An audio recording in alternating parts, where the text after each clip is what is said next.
പ്രിയമുള്ള മുത്തു മുഅ്മിനീങ്ങളെ, ഇന്നത്തെ ക്ലാസ്സിലൂടെ നമ്മൾ പഠിക്കുന്നത് ഖലാഉൽ ഹാജത്ത് എന്ന അത്ഭുത നിസ്കാരത്തിന്റെ പ്രതിഫലത്തിനെ കുറിച്ചാണ്.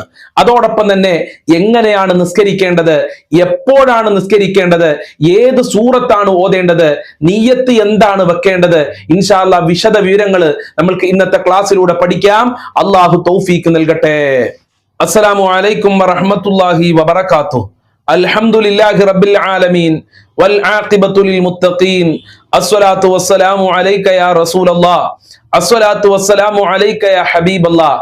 ദാറുൽ മുബീൻ മജ്ലിസ് കാണുന്ന പ്രിയമുള്ള മുത്തു മുഅ്മിനീങ്ങളെ, നിങ്ങളെ എല്ലാവരെയും നമ്മളെ ക്ലാസ്സിലേക്ക് ഹൃദ്യമായി സ്വാഗതം ചെയ്യുകയാണ്. അല്ലാഹു സുബ്ഹാനഹു വ തആല നമ്മളെ മുറാദുകൾ ഹാസിലാക്കി തരട്ടെ, സർവ്വ വിഷമങ്ങളും അകറ്റി തരട്ടെ, ഈമാൻ നൽകി അനുഗ്രഹിക്കട്ടെ. ദുആ കൊണ്ട് വസിയ്യത്ത് ചെയ്തവരുടെ എല്ലാ ആഗ്രഹങ്ങളും അള്ളാഹു നിറവേറ്റി കൊടുക്കട്ടെ. എല്ലാവർക്കും റാഹത്തല്ലേ, എല്ലാവർക്കും സന്തോഷല്ലേ? എങ്കിൽ എല്ലാവരും മനസ്സറിഞ്ഞുകൊണ്ട് ഒരു 3 പ്രാവശ്യം അൽഹംദുലില്ലാ പറയൂ. അൽഹംദുലില്ലാ, അൽഹംദുലില്ലാ, അൽഹംദുലില്ലാ. എല്ലാവരും കമന്റില് ആ അൽഹംദുലില്ലാ എന്ന് എഴുതി വിടണം. അള്ളാഹു അനുഗ്രഹിക്കട്ടെ. പ്രിയമുള്ള മുത്തു മുഅ്മിനീങ്ങളെ, ഇന്നത്തെ ക്ലാസ്സിലൂടെ നമ്മൾ പറയുന്നത് ഖലാഉൽ ഹാജത്ത് എന്ന അത്ഭുത നിസ്കാരത്തിനെ കുറിച്ചാണ്. നമ്മളൊക്കെ നിസ്കരിക്കുന്ന ആളുകളാണ്, ഫർള് നിസ്കരിക്കുന്ന ആളുകളാണ്, വ്യത്യസ്തങ്ങളായ സുന്നത്ത് നിസ്കാരം നിസ്കരിക്കുന്ന ആളുകളാണ്. തഹജ്ജുദ് നിസ്കരിക്കുന്ന ആളുകളുണ്ട്, ളുഹ നിസ്കരിക്കുന്ന ആളുകളുണ്ട്, തസ്ബീഹ് നിസ്കരിക്കുന്ന ആളുകളുണ്ട്, വിത്ർ നിസ്കരിക്കുന്ന ആളുകളുണ്ട്, മുടങ്ങാതെ റവാത്തീബ് നിസ്കരിക്കുന്ന ആളുകളുണ്ട്.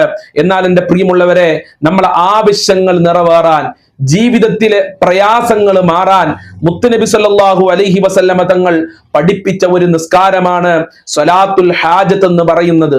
സ്വലാത്തുൽ ഹാജത്തിനെ കുറിച്ച് മഹാനായ നബി സല്ലല്ലാഹു അലൈഹി വസല്ലമ തങ്ങൾ പഠിപ്പിച്ചത് ഇങ്ങനെയാണ്: മൻ കാനത്ത് ലഹു ഇലല്ലാഹി ഹാജത്തുൻ, ഒരാൾക്ക് അള്ളാഹുവിൽ നിന്ന് എന്തെങ്കിലും നേടിയെടുക്കാനുണ്ട്, ജോലി ശരിയാവുക, നല്ല വീട്, അതല്ലെങ്കിൽ മറ്റുള്ള എന്തെങ്കിലും അനുഗ്രഹങ്ങൾ അള്ളാഹുവിൽ നിന്ന് ലഭിക്കാൻ താല്പര്യമുണ്ടെങ്കിൽ, അതല്ലെങ്കിൽ മറ്റുള്ള ആളുകളുടെ കയ്യിൽ നിന്ന് നമ്മൾക്ക് എന്തെങ്കിലും നേടിയെടുക്കാനുണ്ട്, വല്ല രേഖകളും ശരിയാക്കാന്, പാസ്പോർട്ട് ശരിയാവാൻ, ജോലി ശരിയാവാൻ, ഇങ്ങനെ പല ആഗ്രഹങ്ങളും മറ്റുള്ളവരിൽ നിന്ന് നമ്മൾക്ക് നേടിയെടുക്കാനുണ്ടാവും.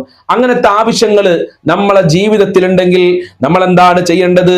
മഹാനായ നബിതങ്ങൾ പറയാണ്, ഫല്യതവല്ലഹ്, നീ ഒന്ന് വുളു എടുക്കണം. വൽ യുഹ്സിനിൽ വുളുഅ, എങ്ങനെങ്കിലും വുളു എടുത്താ പോരാ, ശരിക്കും വുളു എടുക്കണമെന്നാണ് അള്ളാഹുവിന്റെ റസൂല് പറയുന്നത്. വുളുവിന്റെ ഫർളുകൾ ശ്രദ്ധിക്കണം, ഉളൂഹിന്റെ സുന്നത്തുകൾ ശ്രദ്ധിക്കണം, ഉളൂഹിൽ കറാഹത്ത് വരുന്ന കാര്യങ്ങൾ ശ്രദ്ധിക്കണം. അങ്ങനെ എല്ലാ കാര്യങ്ങളും ശരിക്ക് ശ്രദ്ധിച്ചുകൊണ്ട് ഉളൂ എടുക്കുക. അതിന് ശേഷം സുമ്മൽ യുസല്ലി റക്അതൈനി, പിന്നെ 2 റക്അത്ത് നിസ്കരിക്കുക.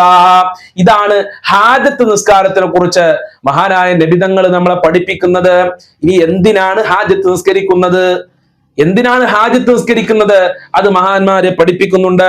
ത്വലബുൽ ഖലാഇ അംരിൻ ദുനിയവിൻ, നമുക്ക് ദുനിയാവിലെ ഒരുപാട് ആവശ്യങ്ങളുണ്ട്, അത് നേടിയെടുക്കാൻ വേണ്ടി നല്ല വീട്, നല്ല വിവാഹം, നല്ല മക്കള്, നല്ല ദാമ്പത്യ ജീവിതം, ഇങ്ങനെ ദുനിയാവിൽ നമ്മൾക്ക് ഒരുപാട് ആവശ്യങ്ങൾ അള്ളാഹുവിൽ നിന്ന് നേടിയെടുക്കേണ്ടതുണ്ട്. അള്ളാഹു നൽകാതെ ഇതൊന്നും നമ്മൾക്ക് ലഭിക്കൂല. വീട് ലഭിക്കണമെങ്കിൽ അള്ളാഹ് കരുതണം, നല്ല വാഹനം വേണമെങ്കിൽ അത് അള്ളാഹ് കരുതണം. അള്ളാഹ് കരുതാതെ ഒന്നും നമ്മൾക്ക് കിട്ടൂല. എല്ലാം നൽകുന്നവൻ അള്ളാഹുവാണ്. അങ്ങനെ അള്ളാഹുവിൽ നിന്ന് നമ്മൾക്ക് ഈ കാര്യങ്ങളൊക്കെ നേടിയെടുക്കാൻ അതിന്റെ മുമ്പ് 2 റക്അത്ത് ഹാജത്ത് നിസ്കരിച്ചാൽ മതി എന്ന് മഹത്തുക്കൾ നമ്മളെ പഠിപ്പിക്കുന്നുണ്ട്.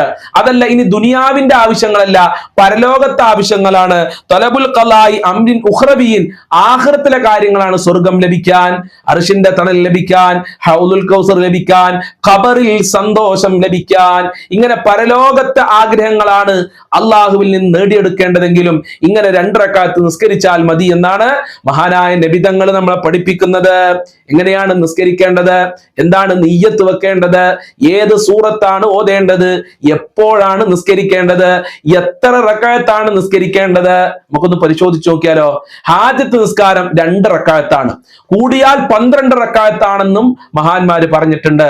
അല്ല, അതിന് തീരെ കണക്കില്ല എന്നും പല പണ്ഡിതന്മാരും രേഖപ്പെടുത്തിയിട്ടുണ്ട്. അപ്പൊ നമ്മളിപ്പോ തൽക്കാലം 2 റക്അത്ത് നിസ്കരിക്കുക. ഇനി 4 റക്അത്ത് നിസ്കരിക്കാൻ പറ്റുന്ന ആളാണെങ്കിൽ 4 റക്അത്ത് നിസ്കരിക്കുക. 6 റക്അത്ത് ആണെങ്കിൽ 6 റക്അത്ത്. ഈ 2 റക്അത്തായിട്ടാണ് ഹാജത്ത് നിസ്കാരം നാം നിസ്കരിക്കേണ്ടത്. അപ്പൊ 2 റക്അത്ത് നിസ്കരിക്കുമ്പോൾ എങ്ങനെയാണ് നിസ്കരിക്കേണ്ടത്? എങ്ങനെയാണ് നിയ്യത്ത് വെക്കേണ്ടത്? ഹാജത്ത് നിസ്കാരം ശരിക്കും ശ്രദ്ധിച്ചോളി. ഹാജത്ത് നിസ്കാരം 2 റക്അത്ത് അല്ലാഹു തആലാക്ക് വേണ്ടി കിബിലക്ക് മുന്നിട്ട് ഞാൻ നമസ്കരിക്കുന്നു. എങ്ങനെ? ഹാജത്ത് നിസ്കാരം 2 റക്അത്ത് അല്ലാഹു തആലാക്ക് വേണ്ടി കിബിലക്ക് മുന്നിട്ട് ഞാൻ നമസ്കരിക്കുന്നു എന്ന് നിയ്യത്ത് കെട്ടി അല്ലാഹു അക്ബർ തക്ബീർ കെട്ടി. തക്ബീറിന് ശേഷം വജ്ജഹത്ത് ഓതണം. എല്ലാ സുന്നത്ത് നിസ്കാരത്തിലും വജ്ജഹത്ത് ഓതണം. വജ്ജഹത്ത് ഒഴിവാക്കരുത്. വജ്ജഹത്ത് ഒഴിവാക്കിയാൽ ഖറാഅത്ത് സംഭവിക്കും. അപ്പൊ വജ്ജഹത്ത് മുഴുവനായി ഓതുക. ഇനി വജ്ജഹത്ത് മുഴുവനായി ഓതാൻ പ്രയാസം ഉണ്ടെങ്കിൽ സുബ്ഹാനക്കല്ലാഹുമ്മ വബിഹംദിക് എന്ന് പറഞ്ഞാൽ മതി. എങ്ങനെ? സുബ്ഹാനക്കല്ലാഹുമ്മ വബിഹംദിക് എന്ന് പറഞ്ഞാൽ മതി. അങ്ങനെ വജ്ജഹത്ത് ഓതി പിന്നെ അഊദ് ഓതണം. അഊദ് ഒഴിവാക്കരുത്. അതിനുശേഷം ഫാത്തിഹ സൂറത്ത് മുഴുവനായി ഓതുക. ഫാത്തിഹ സൂറത്ത് മുഴുവനായി ഓതിയതിനു ശേഷം ഒരു സൂറത്ത് ഓതണം. ഏത് സൂറത്താ ഓതേണ്ടത്? സൂറത്തുൽ കാഫിറൂൻ. ഖുൽ യാ അയ്യുഹൽ കാഫിറൂൻ ലാ അഅ്ബുദു മാ തഅ്ബുദൂൻ വലാ അൻതും ആബിദൂന മാ അഅ്ബുദ്. അത് മുഴുവനായിട്ട് സൂറത്തുൽ കാഫിറൂൻ നമ്മൾ പാരായണം ചെയ്യുക. റുക്കൂലേക്ക് പോകുന്നു, പിന്നെ സുജൂദിലേക്ക് പോകുന്നു, വീണ്ടും 2ാമത്തെ റക്അത്തിലേക്ക് എണീറ്റ് നിൽക്കുക. ഔദ് ഓതുന്നു, ഫാത്തിഹ സൂറത്ത് ഓതുന്നു, അതിനുശേഷം സൂറത്തുൽ ഇഖ്ലാസ് നമ്മൾ പാരായണം ചെയ്യുക. ഖുൽ ഹുവല്ലാഹു അഹദ് അല്ലാഹു സ്വമദ് ലം യലിദ് വലം യൂലദ് വലം യകുൽ ലഹു കുഫുവൻ അഹദ്. ഈ സൂറത്തുൽ ഇഖ്ലാസ് മുഴുവനായി പാരായണം ചെയ്യുന്നു, റുക്കൂയിലേക്ക് പോകുന്നു, സുജൂദ് ചെയ്യുന്നു, അത്തഹിയാത്ത് മുഴുവനായി ഓതുന്നു, സലാം വീട്ടുന്നു. സലാം വീട്ടിക്കഴിഞ്ഞാലല്ലേ പിന്നെ നമ്മൾ ചെയ്യേണ്ടത്? എന്താണ് ചെയ്യേണ്ടത്? അള്ളാഹിനോട് ദുആ ചെയ്യണം, അള്ളാഹുവിനോട് പ്രാർത്ഥിക്കണം. പ്രാർത്ഥിക്കുന്നതിന്റെ മുമ്പ് പ്രിയമുള്ളവരെ ഒരു ദിക്ർ നമ്മൾ ചൊല്ലേണ്ടതുണ്ട്. ഏതാണ് ആ ദിക്ർ? ലാ ഇലാഹ ഇല്ലല്ലാഹുൽ ഹലീമുൽ കരീം സുബ്ഹാനല്ലാഹി റബ്ബിൽ അർശിൽ അലീം അൽഹംദുലില്ലാഹി റബ്ബിൽ ആലമീൻ. വിശാലമായ ഒരു ദിക്റാണ്, ഞാൻ ചുരുക്കിയാണ് പറഞ്ഞത്. എങ്ങനെ? ലാ ഇലാഹ ഇല്ലല്ലാഹുൽ ഹലീമുൽ കരീം സുബ്ഹാനല്ലാഹി റബ്ബിൽ അർശിൽ അലീം അൽഹംദുലില്ലാഹി റബ്ബിൽ ആലമീൻ. ഇതങ്ങ് ദുആ ചെയ്യുക. അതിനുശേഷം സൂറത്തു യാസീൻ ഓതിക്കോ. യാസീൻ സൂറത്ത് ഓതി ദുആ ചെയ്താൽ നമ്മളെ ആഗ്രഹങ്ങൾ പ്രത്യേകം അല്ലാഹു നിറവേറ്റി തരും. അപ്പൊ ഹാജത്ത് നിസ്കാരമാകും, ഈ പറഞ്ഞ ദിക്റും ആകും, യാസീൻ സൂറത്തും ആകും. ഇനി അസ്മാഉൽ ഹുസ്ന ചൊല്ലാൻ പറ്റുന്ന ആളുകളുണ്ടെങ്കിൽ അസ്മാഉൽ ഹുസ്ന ചൊല്ലുക.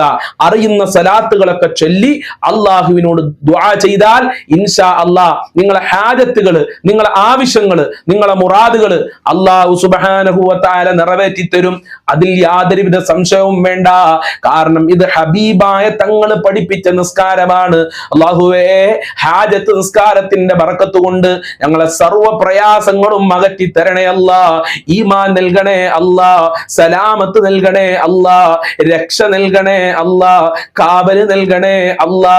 ഈ ക്ലാസ് കേൾക്കുന്നവർക്കൊക്കെ നിന്റെ പ്രൊട്ടക്ഷൻ നൽകണേ അല്ലാ. റാഹത്തുള്ള ജീവിതം നൽകണേ റബ്ബേ. പ്രത്യേകം ഓർമ്മപ്പെടുത്താനുള്ളത്, എല്ലാ ദിവസവും രാവിലെ 6 മണിക്ക് നമ്മുടെ ചാനൽ വിശാലമായ ദിക്ർ ദുആ മജ്ലിസ് നടക്കും. ആ മജ്ലിസ് കൊണ്ട് ഒരുപാട് ആളുകൾക്ക് ശാന്തിയും സമാധാനവും സന്തോഷവും ലഭിക്കുന്നുണ്ട്. ഒരുപാട് ആളുകൾ സന്തോഷ വാർത്ത അറിയിച്ചിട്ടുണ്ട്. ഇൻഷാ അല്ലാഹ് നിങ്ങളും അതിൽ പങ്കെടുക്കുക. രാവിലെ 6 മണിക്ക് കൃത്യമായി പങ്കെടുക്കാൻ പ്രയാസമുള്ള ആളുകൾ നിങ്ങളെ തിരക്കുകളൊക്കെ ഒഴിഞ്ഞിരിക്കുന്ന സമയത്ത്, വിശ്രമിക്കുന്ന സമയത്ത് നമ്മളെ മജ്ലിസ് കാണണം, ആമീൻ പറയണം, ജീവിതത്തിൽ ഉപയോഗപ്പെടുത്തണം. അല്ലാഹു അനുഗ്രഹിക്കട്ടെ. സല്ലല്ലാഹു അലാ മുഹമ്മദ് സല്ലല്ലാഹു അലൈഹി വസല്ലം. സല്ലല്ലാഹു അലാ മുഹമ്മദ് സല്ലല്ലാഹു അലൈഹി വസല്ലം. അല്ലാഹുമ്മ സ്വല്ലി അലാ മുഹമ്മദ് യാ റബ്ബി സ്വല്ലി അലൈഹി വസല്ലിം. അസ്സലാമു അലൈക്കും വറഹ്മത്തുള്ളാഹി വബറകാതുഹു.